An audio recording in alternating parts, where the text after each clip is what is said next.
Vijayawada university మంచి భవిష్యత్తు కోసం తెలుగు విద్యార్థులు ఇష్టపడే యూనివర్సిటీ. కాల్ 9059052378 9059052379. కాశ్మీర్ టూరిజం ఇది చాలా అందమైన ప్రాంతం. అట్లాగే ఇప్పుడు ఈ సీజన్ కూడా అనువైనటువంటిది. కూల్ గా ఉండడమే కాదు, ఎండాకాలం చాలా మంది కాశ్మీర్ కి వెళ్ళడానికి ఇష్టపడతారు. ఎందుకంటే హాలిడేస్, పిల్లలకి హాలిడేస్ కూడా ఉంటాయి కాబట్టి ఫ్యామిలీస్ కావచ్చు, లేదంటే న్యూలీ మ్యారీడ్ కపుల్ కావచ్చు, చాలా మంది ఈ సమ్మర్ వెకేషన్ ని ప్లాన్ చేసుకొని కాశ్మీర్ కి వెళ్తున్నారు. యాక్చువల్లీ గతంలో కాశ్మీర్ వైపు చాలా మంది ఇంట్రెస్ట్ కూడా చూపించే వాళ్ళు కాదు. ఎందుకంటే మనకు తెలుసు ఈ ఉగ్రవాదులు అండ్ ఈ అలజడి ఎక్కువగా ఉండడం. అయితే కేంద్రం చాలా ప్రత్యేక దృష్టి పెట్టి 370 రద్దు జరిగిన తర్వాత మాత్రం చాలా మంది మళ్ళీ కాశ్మీర్ వైపు చూస్తున్నారు. కాశ్మీర్ కి వెళ్లి కాశ్మీర్ అందాలని ఆస్వాదించడానికి చాలా మంది పర్యాటకులు పెద్ద సంఖ్యలో వెళ్తున్నారు. అట్లాగే మొన్న కూడా ఒక 3-4 రోజుల క్రితం వరకు కూడా కాశ్మీర్ కి వెళ్లే వాళ్ళ సంఖ్య చాలా పెద్ద సంఖ్యలో ఉండింది.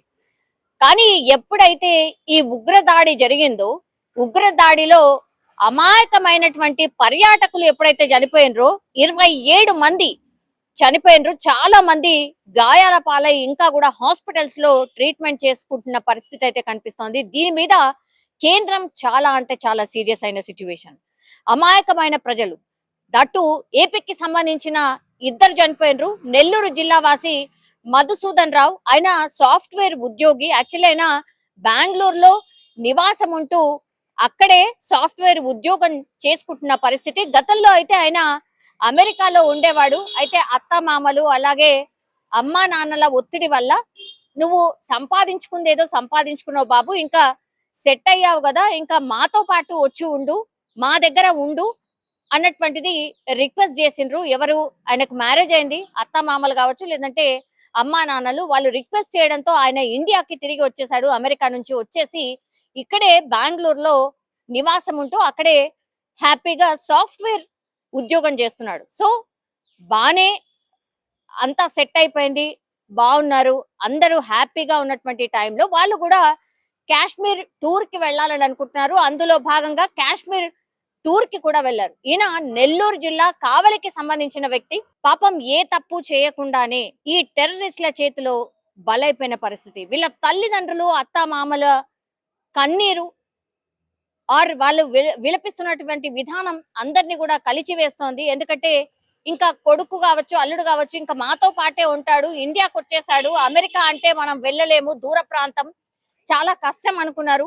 సో వీళ్ళ రిక్వెస్ట్ మేరకు ఆయన వచ్చేసి ఇక హ్యాపీగా సెట్ అయిపోయాడు అన్నటువంటి టైంలో జస్ట్ ఈ టూర్ కి వెళ్ళిన పాపానికి ఇప్పుడు పాపం మధుసూదన్ రావు వాళ్ళు తిరిగి రాని లోకాలకే వెళ్ళిపోయినటువంటి సిచ్యువేషన్. ఇట్లాంటి స్టోరీస్ చాలా ఉన్నాయి. ఇప్పుడు 27 మంది ఎవరైతే చనిపోయినరో ఒక్కొక్కరిది ఒక్కో దీన గాథ. ఇద్దరైతే పాపం న్యూలీ మ్యారీడ్ కపుల్. ఒక ఆమెనైతే కేవలం 6 రోజులు మాత్రమే అయింది వాళ్ళ మ్యారేజ్ అయి. అట్లాగే ఫిబ్రవరిలో మ్యారేజ్ అయిన కపుల్ ఇంకొకరు ఉన్నారు, ఫ్యామిలీస్ ఉన్నాయి. పిల్లల ముందే తండ్రిని కాల్చిన పరిస్థితి. ఇట్లా కోకొల్లలుగా ఒక్కొక్కరిది ఒక్కొక్క దీనగాథ. అట్లాగే ఏపీకి సంబంధించిన మరో వ్యక్తి చంద్రమౌళి పరిస్థితి కూడా అంతే. పాపం ఆయన కూడా ఆ ఉగ్రవాదుల చేతిలో హతమైనటువంటి పరిస్థితి. అందమైన లోయ ఆర్ అందమైన ప్రాంతానికి వెళ్ళి ఆ అందాల్ని ఆస్వాదించి వద్దామనుకున్నటువంటి వాళ్ళు తిరిగి రాని లోకాలకు వెళ్ళిపోయినరు. ఆ కుటుంబాలు చిన్నాభిన్నమైపోయిన పరిస్థితి. వీటి మీద కేంద్రం అయితే ఇంకా పాకిస్తాన్ తోని ఎట్లాంటి దోస్తాని ఉండదు, రాకపోకలు ఉండవు.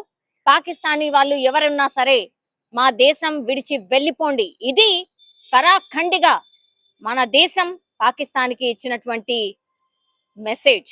48 గంటల్లో పాకిస్తాన్ కి సంబంధించిన వాళ్ళు ఎవరున్నా సరే, ఈ భూమి మీద ఆర్ భారత్ గడ్డ మీద ఎవరున్నా సరే 48 గంటల్లో మీరు వెళ్ళిపోవాల్సిందే అని స్ట్రిక్ట్ గా వార్నింగ్ ఇచ్చిన పరిస్థితి. అందరూ తట్టా బుట్టా సర్దుకొని వెళ్ళిపోవాల్సిందే. ఎవరైనా ఉన్నా ఎక్స్క్యూజ్ చేసేది లేనే లేదు. ఎందుకంటే దాడి మీద పాకిస్తాన్ మాది కాదు అని చెప్తోంది, కానీ ఇది మేము ఖండిస్తున్నాం. వాళ్ళ ప్రాణాలు నిజంగా పోవాల్సింది కాదు. ఇది ఎవరికైనా ఉగ్రవాదం చాలా పెనుముప్పు. మేము కూడా అది ఫేస్ చేస్తున్నాం. ఏ మాత్రం కూడా కరెక్ట్ కాదు. మేము ఖండిస్తున్నామని ఒక్కటంటే ఒక్క ప్రకటన చేయలేదు. చేయకపోగా గత వారం 10 రోజుల కిందట పాక్ కి సంబంధించిన పెద్ద స్థాయి అధికారులే భారత్ మీద కొంత దురుసుగా అనుకోండి, లేకపోతే హేళనగా మాట్లాడినటువంటి పరిస్థితి. ఇంకా ఎందుకు బేర్ చేయాలి మిమ్మల్ని, చాలు, ఇంకా మీ దేశంతోని మాకు ఎట్లాంటి సంబంధాలు అక్కర్లేదు, మీరు వెళ్ళిపోండి అని ఒక డెడ్ లైన్ అయితే పెట్టిన సిచ్యువేషన్ అయితే కనిపిస్తోంది. తర్వాత ఇంకేం జరుగుతోంది ఏంటి అనేది తర్వాత సంగతి. ఇప్పుడు ఇమీడియట్ గా మాత్రం ఒక యాక్షన్ ఆర్ ఒక నిర్ణయం అయితే తీసుకుంది భారత్ సర్కార్. మా దేశంలో పాకిస్తాన్ వాళ్ళు ఎవరు ఉండద్దు అనేటువంటిది 48 గంటల్లో మీరు ఇక్కడ నుంచి వెళ్ళిపోవాలి అని ఖరాఖండిగా చెప్పినటువంటి సిచ్యువేషన్. కానీ అందరూ కూడా ముక్త కంఠంతో ఈ ఉగ్రదాడిని ఖండిస్తున్న పరిస్థితి. అట్లాగే క్యాండిల్ ర్యాలీలు పెద్ద ఎత్తున జరుగుతున్నాయి.